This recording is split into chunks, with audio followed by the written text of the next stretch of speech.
Welcome back to the Colin Cadmus podcast. This is episode number 8. And today I have with me one of my favorite sales leaders and authors.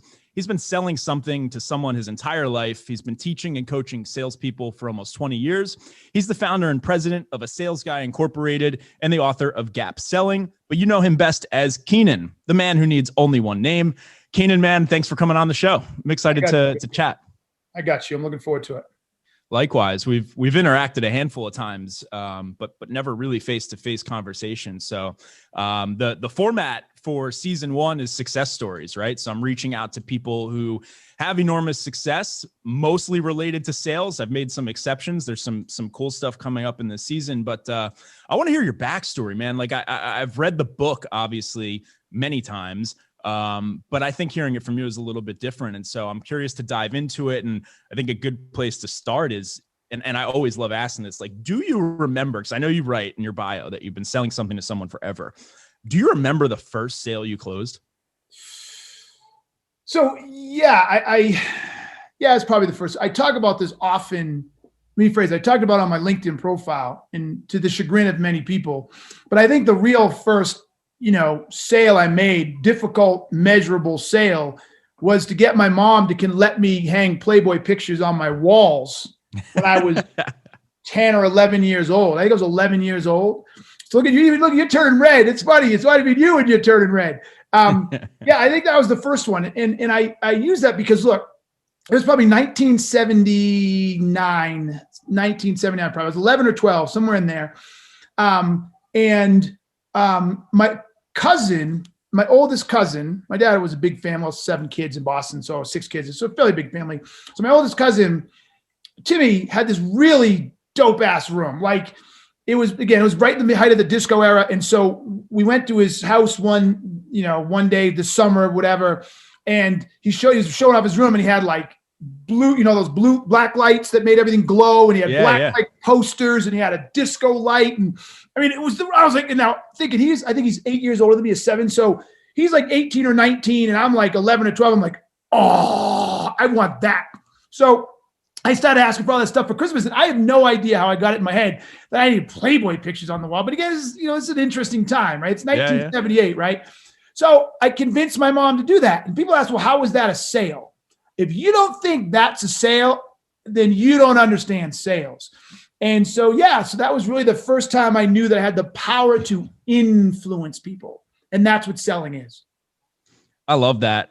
Yeah, for me, it was shoveling driveways, shoveling the snow. At least it's the first time I remember realizing that I could use my words along with a service or product, right? Mm-hmm. But I could get someone to just give me money. And I remember in New Jersey, like when you'd have a snow day, we'd all get really excited. All the kids would get excited for the day off of school. But that wasn't the reason I was excited. I saw money on those driveways, and I wanted to be the first one out there. And it was competitive in my neighborhood. And I got beat up once by the older kids who had snow blowers, and I had my shovel, and my money flew all over the snow. And I'll never forget it. But yeah, I love those stories because it's, I don't think many people connect the dots to, like, there probably is that story for everyone who's in sales, and they may not even realize that it kind of, like, a series of those events eventually leads you to where we're at, I guess. Oh, I have a million of them as a kid. That was just the first one. And yes, I used to do the same thing. My brother and I, we totally grossly undercharged. We got like 10 or 20 bucks a driveway. And and $20 was big. We were like, I can't believe I just got $20. Meanwhile, you're out here for 5 hours shoveling everything. Right. And somehow, like, we still had energy to go do 5 more and 6 more. And like, I remember the blizzard of, I think it was 1997 in New Jersey. The snow was taller than us, man. And we made so much money. It was great. But like I say, we got put out of business by the older kids who later got access to their parents' snowblowers. And it was over for us, man. So what about sales kept you in it, right? Like when you first started, or let's talk about, like, what was the first professional role that you got into? And then we can dive into that. What kept you in it? Professional role. I guess it's funny. What kept me in, you got to understand, for me, it was just a natural thing. I don't even think I realized what I was doing. I think, we have a tendency to be drawn to the things we're good at, right? So I was a good athlete. I've always been a good talker, articulate, always had a big personality. I always was a love-hate guy. Either people at school loved me or hated me. Oh, well. So you were outgoing as a kid too. Yeah. Yeah. Some people come out of their shells later. Like I wouldn't also be surprised if you said you were super quiet as a kid. You never know. No, I was never super quiet. It was certainly a point in time where I was easily embarrassed. So even though I was a loud kid and got in trouble in school, in public and stuff, I'd get embarrassed. And I watched my brother one day, who was younger than me actually, in this public setting, just, I don't know what he was doing, but he got everybody's attention. I remember my parents saying, look, he can make friends with everybody. Look at him. Everybody's looking at him. And I was like, well, fuck him. I could do that too. And I remember consciously saying, I'm going to do that. But other than that, so that's when I stopped worrying about what people thought. But I've always been pretty gregarious and outgoing. So, look, if you're a big reader and you're a really good writer and you're sort of I don't say nerdy, that's not the right word, but you're just sort of a kid who loves to read and you find yourself at the library a lot. You find yourself doing shit that gels with you. Well, because I played sports, because I was outgoing, had a big mouth, wasn't afraid, I was always in positions to something that was close to selling, had a paper route, shoveled driveways. When I was 16, I met some guy on the side of the street who had a little bucket of flowers and he wore a tuxedo and a little bow tie. And he tried to convince people walking by to buy flowers. Like, I'll do that. That's a cool job rather than working for some asshole in a restaurant. So I spent a whole summer working like 3 hours a day trying to get guys to buy, their girlfriend's flowers.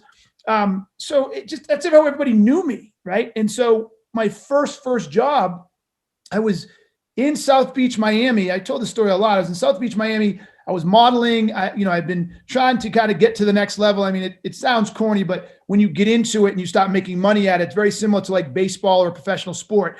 There are small markets and you're sort of a nobody and you try to build your book and, you try to get bigger names. It's like sports. Right. You know what I'm saying? You try to get to the major leagues, which was basically New York and Milan. Just below that is South Beach, Miami in the winter. That's sort of like, think of that as like AAA or something, you know what I'm saying? Where a lot of big names come. But so I was there trying to poke through, and a buddy of mine called me from back in Denver. He's like, dude, you need to come home. I got a job for you. It's a sales job. You can make $50,000 a year. And this is in 1996. Wow. That's a lot of money. Yeah, it was $1,000 a week. I was doing the math. It was like $1,000 a week. Like, I started in 2008 at 40K. So that's an incredible money in the 90s. Yeah, that was OTE though. It was OTE, but still. Okay. I was still. In my little head, I was like, I don't spend $1,000 a month, never mind $1,000 a week. So, and then I also did the math. I was like, okay, if I become a famous model, like famous, I might make $400 or $500 as a man. As a woman, it was a different story. They can make millions, but as men, It was basically Tyson Beckford.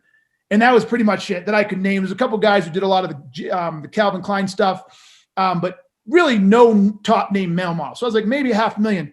I was like, if I'm really good, I can get into the corporate world and in 5, 6, 7 years be making $500,000 and do that the rest of my life.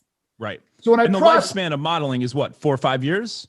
For men, it can be longer, but not. It's like I was 27. Men can go into their mid to late 30s, but it's. I just saw, and look, I wasn't Tyson Beckford. You know what I'm saying? So I quickly knew I'm out. I mean, were you passionate about modeling? Like, was that something you were into, or was it just an opportunity? It was an opportunity. It was a lifestyle, huge lifestyle, great lifestyle. My first CEO, Wiley Cirilli, he's actually on episode number 2. Same story. He did Calvin Klein underwear modeling to, pay the bills and stuff. But it was never a passion. It was just something he did to get by. Yeah. And it wasn't, what's funny too, as a sales guy, I love meritocracy and I love competition. Modeling wasn't like that. It was too subjective. Like I knew I was probably never going to go anywhere because I knew I was trying to get in with Irene Marie, big, I think she's still big now, big agency down there.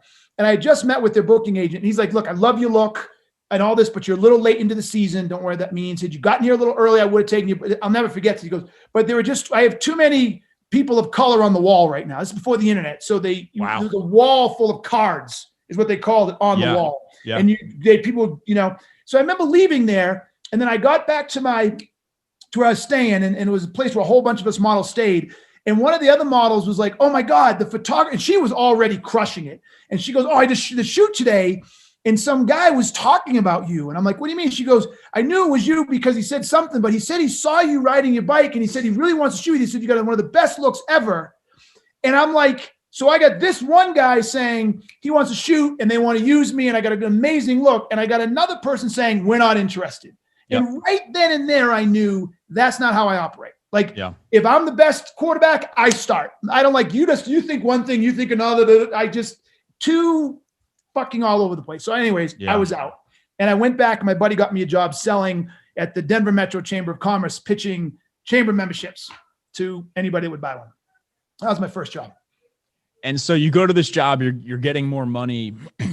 What was the immediate reaction? Like, that's a big change of lifestyle, right? Living like a model, assuming you're making money and you can pay your bills, is a good, relatively decent lifestyle, right? I know there's a lot of work to it. I dated a model once, and it's actually a lot more work than people realize, but it's a good life, right? You're kind of working your own hours, most of them traveling around quite a bit and stuff. Yep. What was that adjustment like for you? That must have been like a little bit of a shock to walk in and have to kind of be there every day and grind, or did it just I liked feel natural? I liked it. It was something to do. I liked modeling. You don't know what to count on. I liked going in. I liked the people I worked with.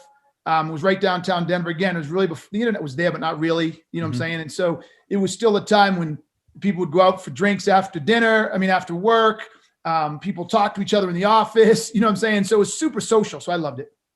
Did you have good training when you got into that? No like, training.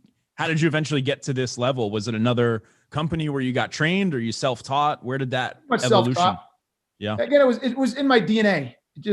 Look, I would have training, nothing I really remember. And I would take stuff to watch. I would watch other people. I'd listen to what people did. I'd try it. That was stupid. Ooh, that was really good. Or I'd pivot myself. I'm like, I'm doing this. This isn't making sense. Why don't I try this? Oh, that was a good idea. So I'm a lifetime learner. I'm open to all kinds of shit. And it just developed over time. Yeah, I can relate to that. Like when I started in sales, luckily I had really good training, but I like to think that I would have been successful without it. It just would have taken longer, because I think that it does come naturally to me. But I do think that to that point, and it's important to clarify for everyone listening, I think there are two types of people. I think there are people who can figure it out naturally. And those are the people who end up writing sales books and methodologies and things like that, because it just comes to us, right? And I think we're cut from that same cloth. And then there's others who need to see that playbook. They need to read it, and then they can do just as well. Right. But I think some people are just naturals. And that's what I love about our line of work, is like there is a natural skill to it. And the gift of gab is not bullshit, right? Like it's real. Yep. No question. So as you moved on towards that, how did you eventually transition into SaaS? Were you actually transitioned into SaaS, or did that happen sort of as a consultant? Never really sold SaaS. And I think this whole idea that there's a SaaS salesperson or SaaS is a thing gets on my nerves. A sale is a sale. Yes, I just want to slap people around. It's like it's SaaS sales and SaaS this. Look, if you're a SaaS CRO, okay, there are some elements, or better yet, even a SaaS CEO, there are some elements to scaling that you need to take into consideration along, the type of go-to-market you want to take. Do I want to just get a bunch of people and worry about churn later? Do I want to, take fewer people on, but keep them longer and stuff like that? Like there's business decisions that are relevant to SaaS or material to SaaS that makes sense. But as far as selling SaaS or selling on-prem hardware or even on-prem software or selling medical devices, it's all the fucking same. And it drives me insane when people want to have this whole SaaS conversation. Just stop. At a salesperson level and a sales manager, sales director level, it is no different. A sale is a sale. And this idea that somehow because it's recurring revenue and sits in the cloud somehow, you're just showing that you don't know what you talk. Not you, just people are showing what they don't know what to talk to when they start saying, well, let's talk about selling SaaS. I'm like, shut up. Yeah, at the leadership level, I could see, like you said, how it's different, right? Understanding the recurring model, understanding the pipeline, and how to keep it predictable, all that sort of stuff. But yeah, at the sales level, like, yes, it's a benefit if you've sold SaaS before and you understand all that stuff. But I could also teach that to you in a week. Days, right? Yes, days. Yeah. Yeah, exactly. I actually had a cool reminder of that the other day. I was just telling you before we started, I moved back from New York City to New Jersey. And so I bought a car again. And I am so fucking, I can curse on here. It's my podcast. I'm so happy that like I got sold by a tremendous, phenomenal salesperson. Yep. And I went to a couple different dealerships, and like the first one, the guy barely showed me any attention. Next one I had an appointment to meet with this guy. And like the first one, guy like didn't even try. And I left. I'm like, I was expecting to be pushed. Like that's what you expect from the car salesman, right? As people say, but like this guy's like, yeah, go test drive whatever you want. There's dealerships up and down the road. Come back if you want something. And I kind of liked that at first because he wasn't badgering me. But as I left, I realized, shit, I didn't make any progress there. You're right. I don't feel like I accomplished anything. I don't feel like I got any closer to buying a car and knowing what car I want. And then I realized that's his fault. Yes, it is. 100%. Right? I realized that. I said at first I liked that he wasn't pushing me, but then I realized I came here to be sold because I need a car and I don't know which one I want. You not to be sold, you came to learn. Yes, true. Came to learn, and I came to learn and to figure out like what I want, because my research online didn't get me there. I was too confused on, do I want an SUV? Do I want a sports car? What do I want? Right? Yes. So anyway, I go to the next dealership, and this place I had a model car that I wanted to test drive. I specifically asked them if they had it in stock, all that stuff. This guy's got it waxed, shined up at the front right as I pull in. He's ready for my arrival. He gives me a tour of the dealership, shows me some of the owner's collection, all this stuff, builds the rapport, takes me out for the drive, lets me open it up. We get back. He goes, you want to do it again? I'm like, yeah. And like this guy knew what he was doing. And now I will tell you, I had no intentions in buying this exact car because I wanted different features and options. I just wanted to drive it to see if I liked it. But anyway, he sold me. And he had me convinced by the time I left there that like there was no reason for me to walk out of that place without a car. And it's a whole story for another podcast, but I was blown away. And I bring it up just because it's to your point. Like I realized in hindsight as I'm driving out of there, this guy just did every trick in the book that I teach people in SaaS, right? He just did it all. And it worked on me, and I even know the tricks, right? Mm-hmm. But it worked because I shouldn't call them tricks because they're really not tricks. Really what he did is he helped me see what was right in front of me. And he helped me just make a relatively simple decision. And he found a price that worked for me, you know, and I did lowball the crap out of him, but he took it. So, well, that's on him. Yeah. Well, hey, he made a sale. Look, if he had you, he didn't need to take it. Yeah. Well, you know what? He probably made me feel like it's a lowball, and I'm not sure that it necessarily was, you know, like it maybe it wasn't too bad for him. You know, I think he knows what he's doing. So he was a winner that day, but I feel like I did too. And that's a good sale. But, anyway, let's think about like your early sales career. You're on that sales floor. You're cranking away. How quickly did you rise to the top? Were you a top rep on your teams? Immediately. Yeah, right away. Right away. Very first job. The first two jobs I had. So the first job I had when I came back from modeling the chamber, my buddy knew someone there, and he convinced them to hire me. Basically, sight unseen. I went and interviewed, and they were nervous, so they hired another guy with me. Okay. Within 3 months, that guy was gone. I was the top rep, set all kinds of records. There was another guy that had been there forever. Jeff, if you're listening, you fuck. You hope you got out of your own way over your age over time, because you're just an asshole then. I'm sure you're an asshole now.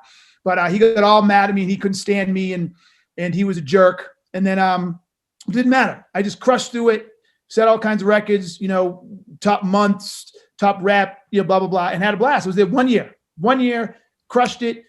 Someone I sold a membership to was super impressed. And so they turned around and they hired me. And well, I had to sell myself into that job, to be honest with you. So this was an IT consulting firm. I knew nothing about IT. We're coming up on Y2k. Had never even heard of Y2k. We're literally at the dinner that you had. Well, in the old days, you'd have dinner with candidates before they hired you. Like, the old day was very different. You went out to dinner. You want to explain what Y2k is for a lot of the youngins who probably that went right over their head? Yeah. So back in Y2K, or right from 1999 to 2000, there was a fear that at the time when they programmed all the computers, excuse me, they did 2 dates for the year. So they didn't put 1995, 1996. They'd only put 2 dates, 96, 97, 99.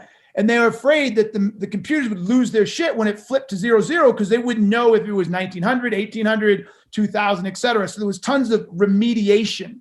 So consulting firms were making a lot of money running around, digging into the code and basically remediating these computer systems so that when the date flipped to 2000, they knew when it was and it didn't take everything down. There was all kinds of fears that electric grids were going to go down, blah, blah, blah. So I remember that. I mean, you've got a few years on me. So you were a bit older to understand what was going on then. I just remember thinking the world was going to end.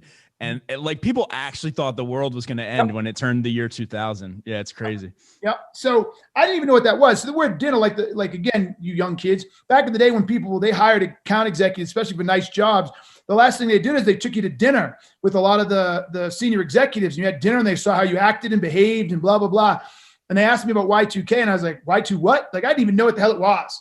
And I still convinced them to hire me. But like the first job, they hired another girl with experience and hired her right next to me. And it's once again, 3 months in, she was gone. I was there. A year in, I'm now the manager. 18 months in, I'm now a partner. I was 3 years. I almost actually was given my own branch. I'm glad I wasn't. In hindsight, it was for the better. But like I crushed it there. So that's why I'm also not a big fan of people telling me about experience. Every time someone pitted someone with experience against me, they lost. I always won. Experience, no experience, I always won.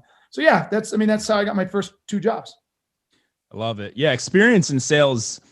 I know it's a controversial opinion, but I don't actually think that it means very much because I've hired plenty of people with the perfect resume, the president's clubs, this and that, and then I've seen them just completely tank because sales is a game where you have to deliver every day.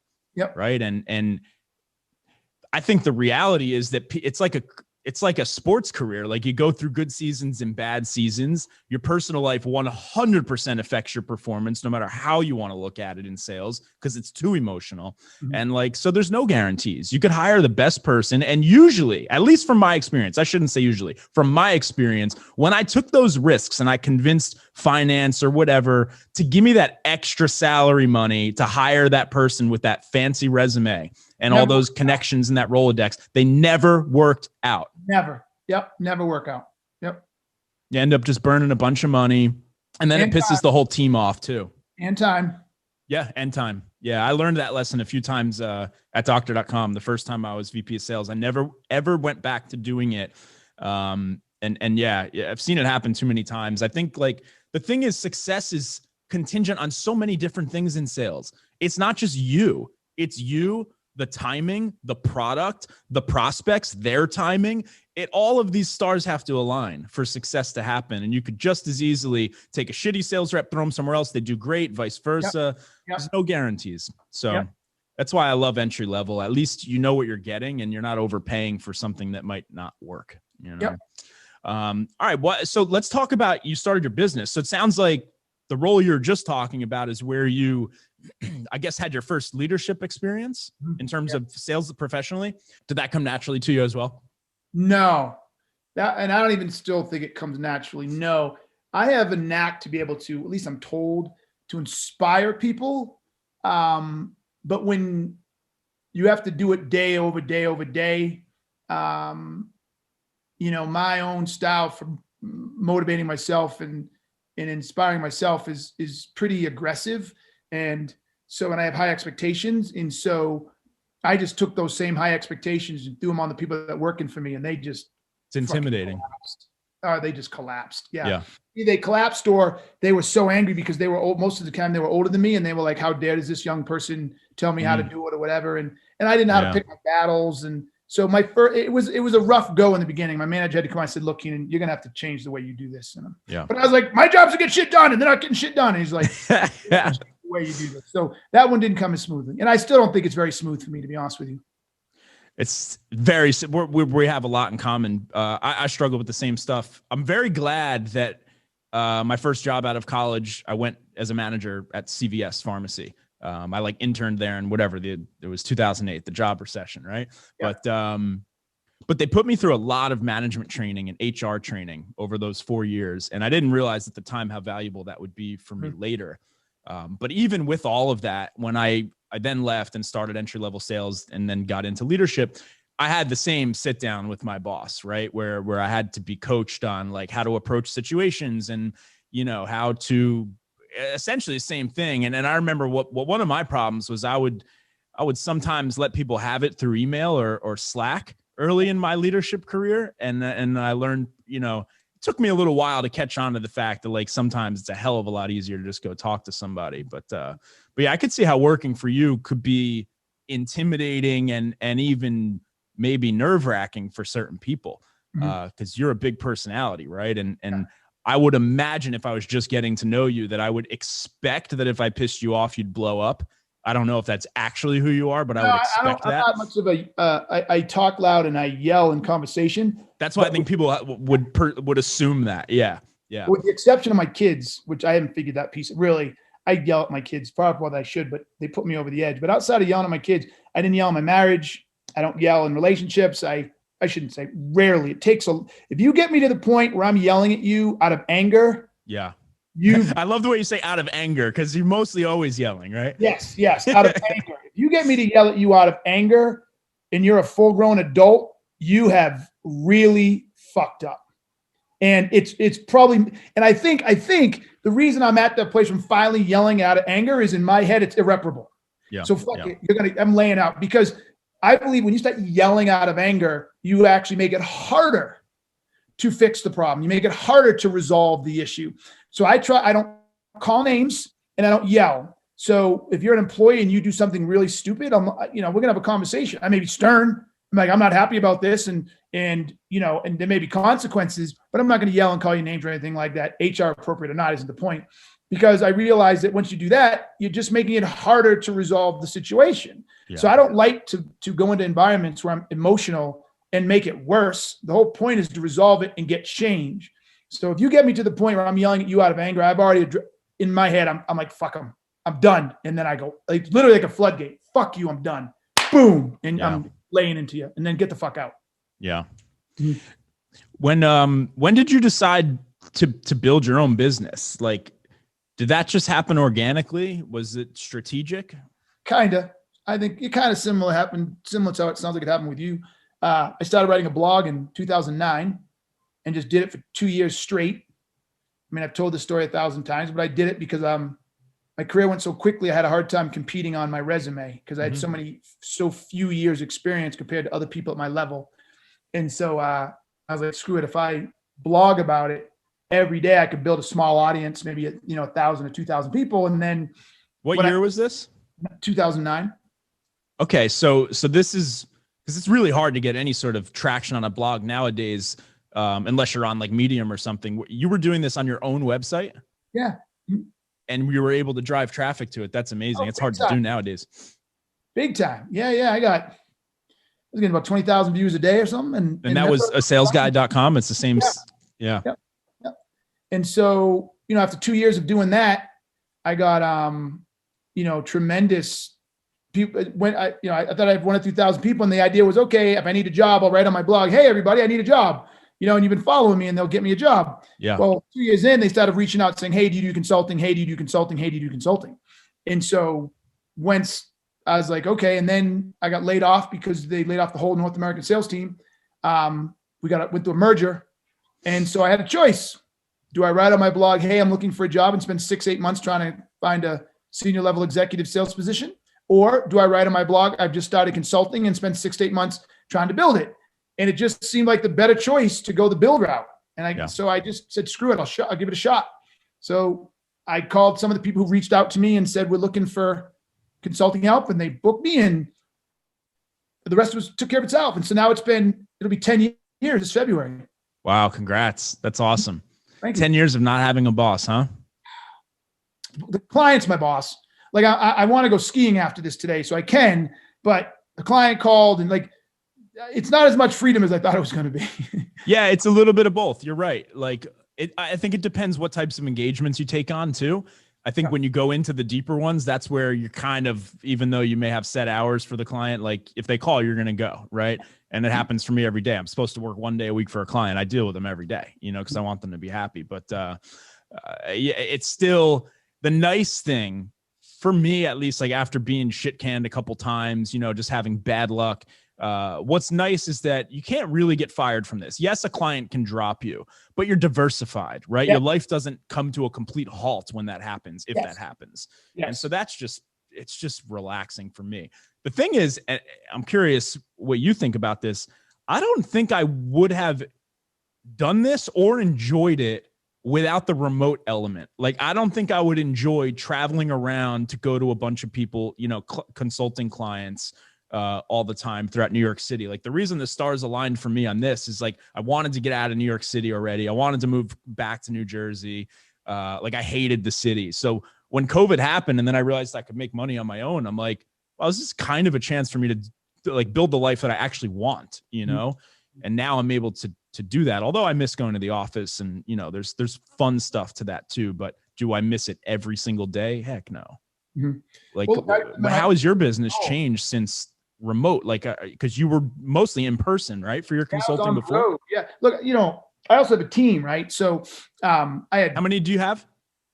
I just lost 2 salespeople, one to a terrible disease and someone just left, but, it was 6 of us and now we're back down to 4. So we're hiring. Where can people apply or check out the jobs? Hit me up on LinkedIn. It's probably the best. Okay. There's a link and I don't know it off the top of my head. Brady does it. Sorry. So no, for me, look, for the first 9 years or 8.5 years, whatever, I was flying all over the world.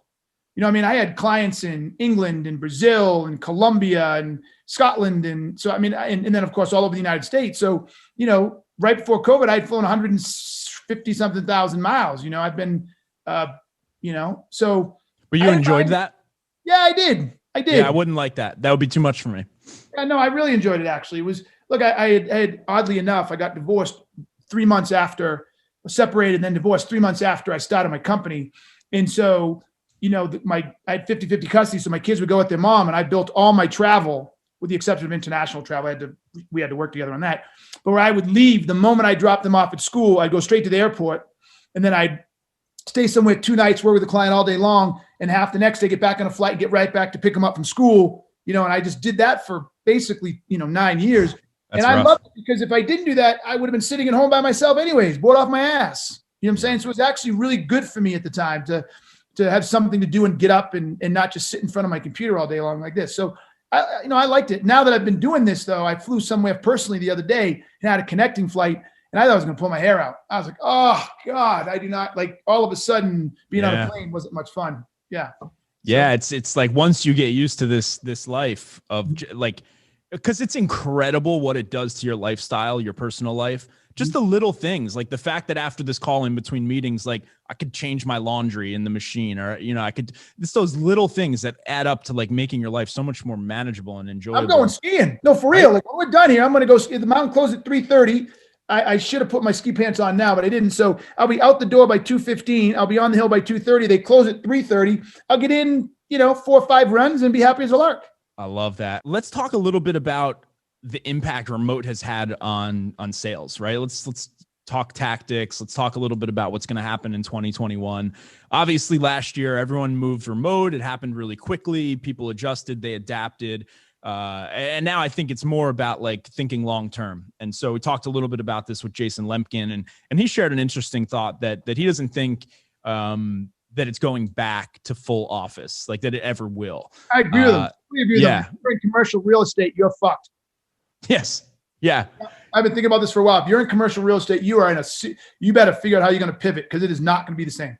I know it actually kind of felt good moving out of New York, knowing like that the landlords who ripped me off for so long were struggling a little bit. I hate to say that, but I don't know. They had it coming to them all these years after screwing people. Eventually it happens, but yeah, you know, but so what do you think is going to remain different, right? So we know that it's all different now, right? Because everyone's remote. You're not having your morning rallies on the sales floor. All that sort of stuff is different.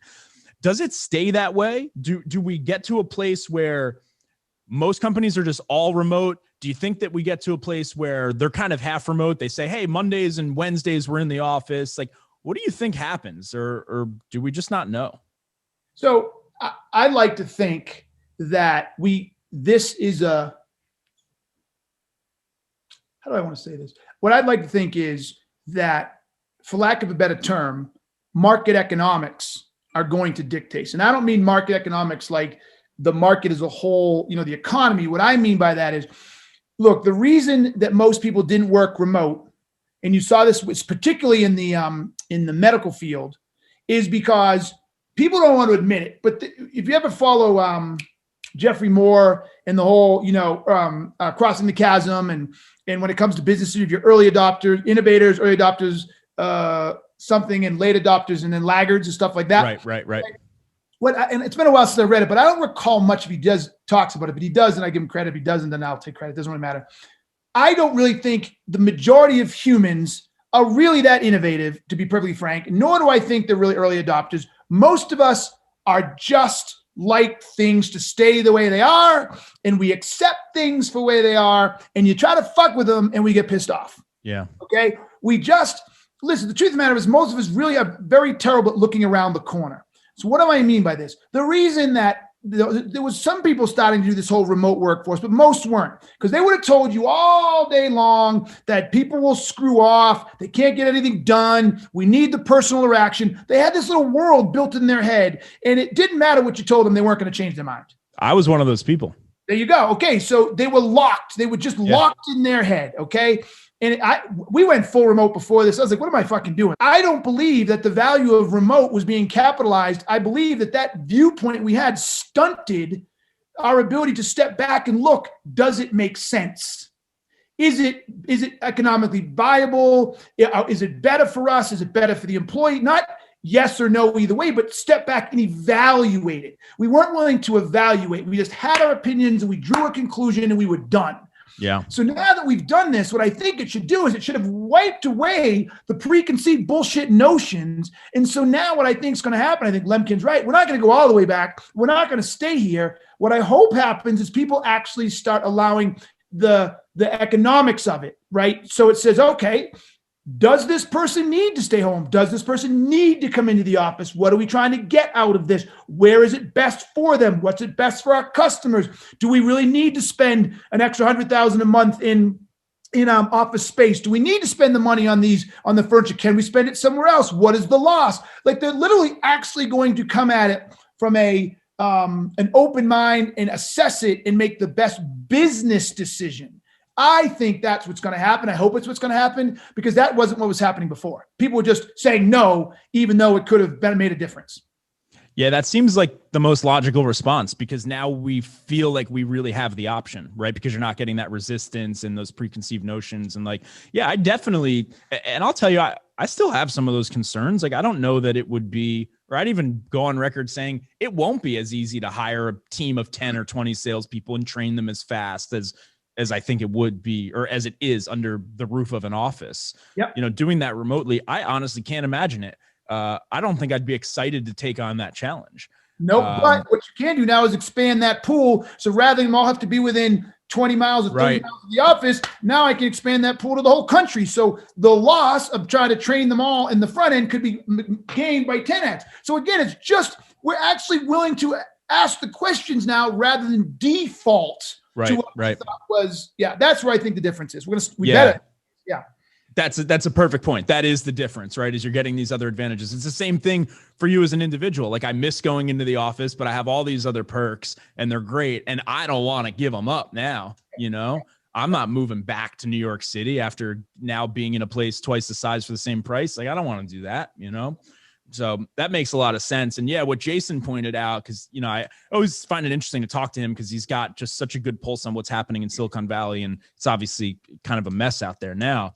But he said what he's seeing happen now is that VPs of sales are actually getting hired without living in the Bay, without living in the Bay Area. Exactly. Yeah. And once that happens, you're not going to then in 6 months tell them they have to move to San Francisco, right? So that's why the change it's done. It's permanent. And I think it's good for us. Like, I think this would have all I think that happened is COVID just sped everything up. This probably would have happened really slowly and gradually really slowly. Slowly. Yes. Your innovators were doing it before COVID.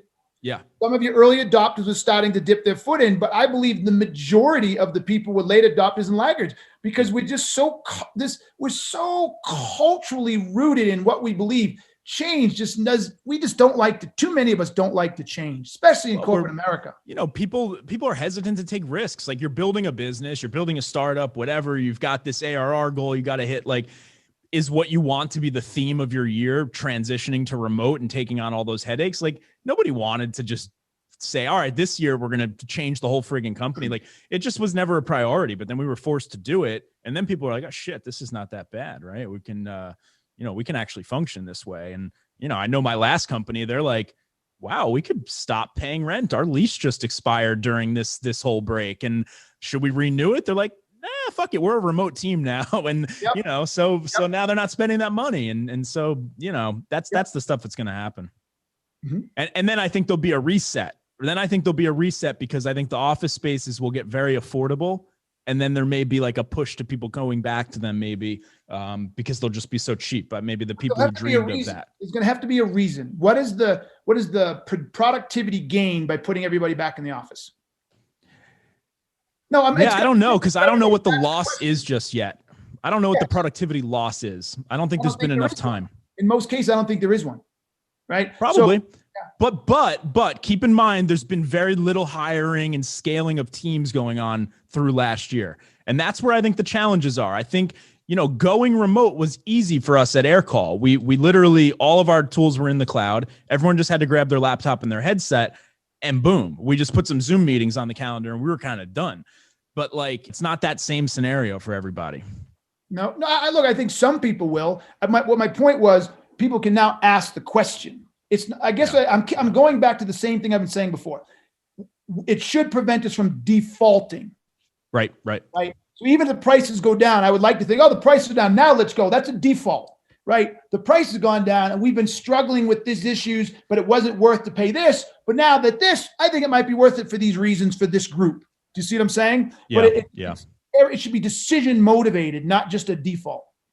Makes sense. So the one of the bigger downsides that I see that I'm not sure how we make up for that yet. I mean, Gong and Chorus is obviously huge, right? They were cool last year. They're must-haves now. Yep. The thing that we're missing, and I don't know that Gong or Chorus will actually make up for it. They can, but I don't think it'll come to the same extent. It's just that concept of just being able to overhear everyone on the phones next to you, to reach over and ask a question. Like I know when I was new in sales, I learned so much from just hearing what was happening in the office. And now that's gone, unless you're seeking it out and going on Gong or Chorus and listening to those calls.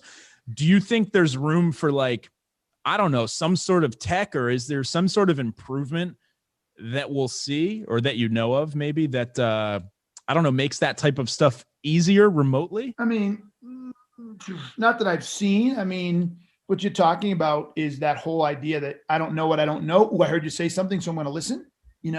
I don't know how you anticipate that. I don't know how you or you're on a live call though, right? Like this is live call. You're just like, you're muting your phone and you're like, wait, what do I say to this objection? What do I say? Like Connect and Sell does that.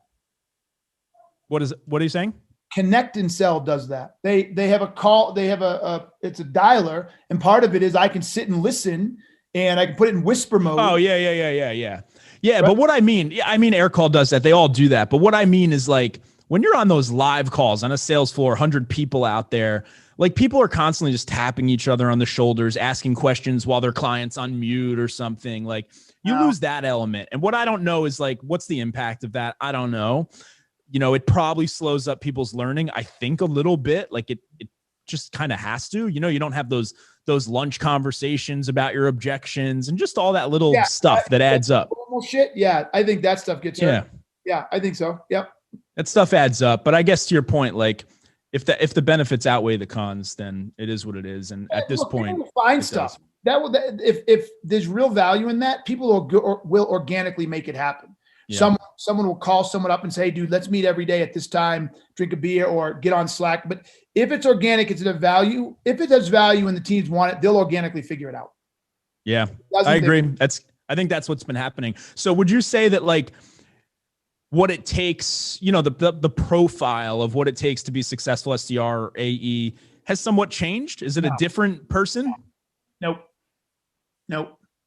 It's funny. I keep thinking seems like since I was selling and after that, everybody wants to see is like the profile change. And I don't think the profile's changed at all. We just want it to change, right? Like, and sometimes we think it's changed. We hire for that, but that's not what the profile should be. It's what you want it to be. And you're really hiring people that can't sell. It's really simple, man. I talk about it in my book, so I'm not going to spend too much time on it. It's really simple. The profile of a good salesperson is someone with amazing drive. So they don't do the work. They don't eat. So, I mean, you need drive to be successful in anything. but because this one's so results oriented, you got to have amazing drive, amazing ability to learn. So a lifelong learner, or what I call a deliberate learner. Deliberate learners are different than lifelong learners. Lifelong learners be like, oh, that would be good to learn. That'd be nice to learn. Deliberate learners to self-assess and say, oh shit, I suck at this. I'm going to go learn that. Right. Very deliberate in what they're learning because they're trying to shorten the time to wherever they want to get. And then the last piece is the ability to influence, right? Like just the ability to influence people and influence decisions with, I don't mean manipulate, I mean influence. And that's very different. At the end of that's all you need. SDR, BDR, AE, I don't give a shit. It's all the same. I love it. I love it. We've got 4 minutes left. What advice do you have for people prospecting through 2021? What do you think needs to change? Are there any new trends? Is there a new way to stand out in 2021? I've got some thoughts on it, but I'm curious from you. You know, I feel like at least on a yearly basis, people need to kind of just keep pushing and changing it up a little bit because prospecting, it just becomes noise when it stays the same. And my fear right now is that like SalesLoft and Outreach have almost created too much noise. They've made it too easy to run this play. And I think it needs to change. I just don't think it has the same effect. What do you think? Do you think there's absolutely something new coming down the pipe? Something new. I mean, as far as tools are concerned, I'm sure something's going to come out. I mean, it always does. I don't necessarily mean tools. I mean strategy, approach. Like, I actually think that we have technology saturation right now in sales. I think that we've implemented too much tech, and it's time for sort of a course correction where what has happened, I think, is that we've implemented all of this technology, right? Aaron Ross, that decade sort of landed on like this process, this model, and then all the solutions came in place to try to make it easier and automate it. And now there's just too much of it. And I think too many salespeople have just come in and learned how to sell with those tools. They didn't learn before the tools. Yep. And so they're just missing so much of the human aspect of selling. Yep. And I think what needs to happen for people to be successful in 2021 is that we need a correction. You need to go back to selling human first and then figure out how the technology can make that process easier for you. But don't start with the technology and figure out how to make it more human with that word personalized, which I fucking hate hearing. Like, you don't need to personalize something if you're being a person. Yep. You only need to do that if you're being a robot. Yep. So if you start with being a person and then figure out how to let the tech be supplemental to that, I think you can be successful. I guess I answered my own question, but I'm curious what your thoughts are. Yeah, look, mine is going to be right consistent with gap selling. I have, it's almost comical, and I'm going to sound like a douchebag saying this, and I will take almost the challenge with anybody. Give me a Sandler, a trainer, give me a force management consultant, give me a Miller Hyman, give me anybody, and about 99% of you will still make the same mistake everybody's been making for years. Nobody knows how to problem-centric sell. They all focus on their products. Even when they say they're focusing on the problem, they're not focusing on the problem because they don't know how to diagnose. They don't know what questions to ask. They don't know how to get the buyer to share what's happening inside their organization so that they can accurately assess if a problem exists that needs to be addressed. They just don't know how to do it. And so because they don't know how to do it, they don't bring any value to the buyers. So when you went to buy your car, I don't know how this guy did it, but whatever he did to make you feel comfortable is great. But everybody, when they're engaging and making a change, they want to learn. They want to learn something. And if they're not learning something, then there's no interest, because what value do you bring as a salesperson? So one of the things that I do with gap selling and what we teach them is we are so good. Gap selling is so good at getting the buyer to learn more about themselves than they realized when they made the call, accepted the call, or engaged with us. They're like, oh my God, great question. Oh my God, didn't think of that. Hadn't processed that. Hadn't considered that. And so when you get the buyer there, then the buyer says, wow, I can't stay here. This is untenable. I need to change. Mm-hmm. Now we can have a human conversation. Now we can talk about how I can fix you. Now I can talk about my product. And very, very few people know how to do that. And so we're just on the hamster wheel, trying to just change the wheel and the motion and the spokes, and no one's stopping and saying, hey man, stop doing this. Learn to uncover the buyer's problems and the impact they're having, and get the buyer to see their current state world in a different light. Yeah. As you talk through that, I almost think my car salesman read your book. Like, right. Like, it's exactly what he did, because again, I went in there, I was interested in test driving it, but it didn't have all the features and configurations I wanted. I figured I'll order, custom if I'm going to spend the money. But he asked all of the right questions to get me to realize that actually wasn't the easier or better option, right? He asked me, he goes, by chance, have you looked at the rental prices up and down the road? And he goes, when you custom order, the price that you'll pay is actually determined at the time the car arrives, right? It's based on, he asks all these different questions to get me to realize shit that I didn't realize. And then I'm sitting here now, I'm thinking like, wow, like he just made the alternative feel like a real pain in the ass because he just shared information with me through asking questions, right? Of things that I didn't think about. Yes. Yes. And that's what it was. Yes. That's what it was. And by the end of that, 4 hours or 5 hours in that dealership, it felt a heck of a lot easier. And he wore me down too, not in a bad way, like just asking all of the right questions, keeping me there, and eventually got me to a place where I agreed that if the price was right, I would take the car that was there. And he made me a few offers. He anchored high a couple times, and I said no. I said it's not no. It's just that I would need to go get some other quotes before I could just buy that. And he goes, well, is there a price that you would buy it at? And I was like, well, that's the fucking question I've been waiting for him to ask me, right? And so then I teed it up. I'm like, look, I don't want to insult you. Like, honestly, like I just haven't shopped around enough. Like the price I would give you today is too low. I don't want to insult you. He goes, no, throw it at me. It's again, exactly what I wanted him to say. And then I throw the low ball offer. And I say, again, like, if you can't accept it, I understand. And of course, let me go talk to my manager. And he comes back they love the talk to the manager thing. They still do it, by the way. It's great. But yeah, good stuff, man. We're wrapping up here just on time. What do you want to plug? I mean, gap selling. Everyone buy the book if you don't already have it. I'd be shocked if people listening don't have it, but get it. What else is going on, man? What are you working on? Where can people find you? All that good stuff.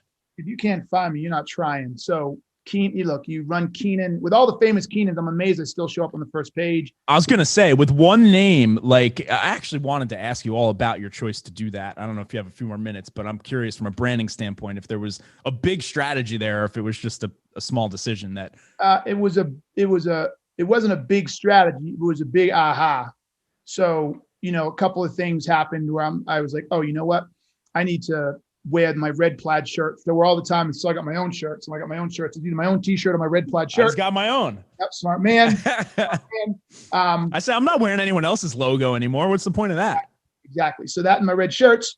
And used to be my red suede Pumas with fat laces. Shout out back to the 80s, but I missed the I'm not on Pumas stage anymore. But and then when I got on social, is really a lot of it had to do with getting on social. And I got on Twitter and got my last name on Twitter, and that was Keenan. And okay. So then I'm like, wait a minute, I need to keep doing this. And then I realized how it was going, and my friends all call me Keenan anyways. And I'm like, wait a minute, it's here. So it was a aha, but then this could work. So the only downside, it's been really hard to keep getting Keenan all the social networks. If I'm not early, I lose that. That's okay. I actually had the chance to get at Cadmus on Clubhouse, and I just decided not to do it because all my other ones are at Colin Cadmus. And I'm like, stay consistent. Yeah. The one nice thing about my name so far, knock on wood, is every time a social platform comes out, like my name's available. So it's been nice. Fast. Keenan goes pretty fast. Well, good stuff, man. It was great to finally chat and get to know you face to face. Everybody go to where you're selling the book on Amazon. Yeah. Go to Amazon, get Gap Selling. If you don't already have it, get it. Stay healthy out there. All right, man. Thanks, baby. All right, we'll talk soon. Take care. Thank you so much for listening to this episode of the Colin Cadmus podcast. Please don't forget, this episode was brought to you by Lessonly. Check out lessonly.com. That's LESSONLY.com. This episode was also brought to you by Spiff. Check out spiff.com/Colin. Please don't forget to like, comment, and subscribe. Thank you so much for listening and watching, and I'll see you next time.